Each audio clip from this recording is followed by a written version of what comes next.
ba maituturing na lusot sa issue ng budget insertion sina Senador Jinggoy Estrada at Senador Joel Villanueva? Yan ay para kay Senate Blue Ribbon Committee Chairperson Panfilo Lacson. Pinayagan naman lumabas sa Senado si dating DPWH Engineer Bryce Hernandez ng isang araw para kumalap ng ebidensya sa kanyang mga alegasyon.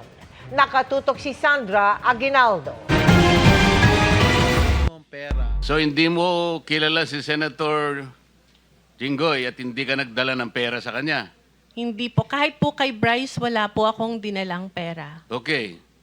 So talagang safe ka na. Please, continue. Yan ang muling biro kahapon ni Senador Rodante Marcoleta kay Senador Jinggoy Estrada sa pagdinig ng Senate Blue Ribbon Committee ukol sa anomalya sa flood control projects. Pero kung si Senador Panfilo Lacson ang tatanungin, hindi pa pwedeng sabihing safe si Estrada.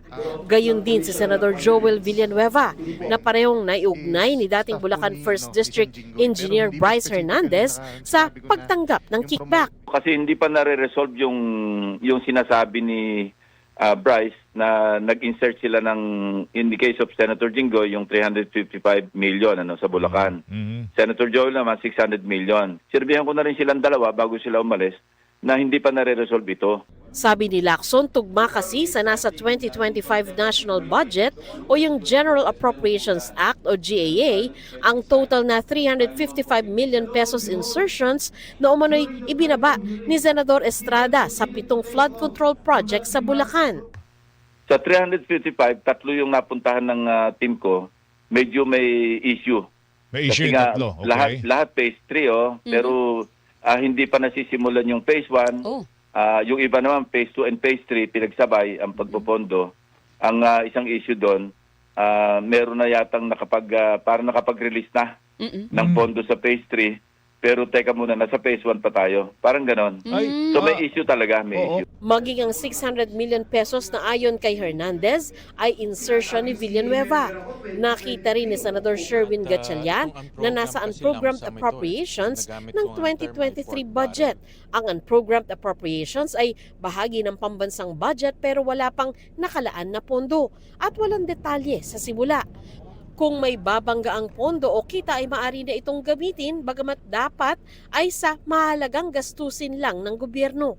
Yung kay Senator Joel, totoo yung nahati sa 8 proyekto at nakapagtaka rin doon, lahat uniform 75 million bawat isang proyekto na 8. Pero sabi ni Lacson, may kailangan pang patunayan si Hernandez. May credibility na yung sinasabi niya, ito, in-insert nila, binaba sa aming District Engineering Office.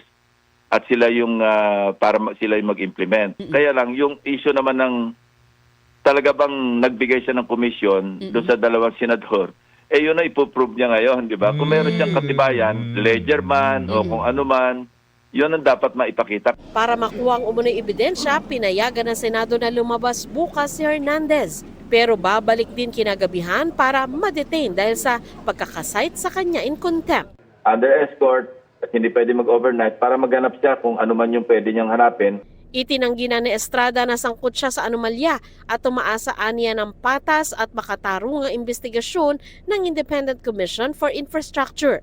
Sabi naman ni Villanueva, wala siyang kapangyarihan sa unprogrammed funds at hindi siya ang nagpasok ng proyekto roon. Wala aniya siyang kinalaman sa flood control projects at hindi siya nakatanggap ng kickback.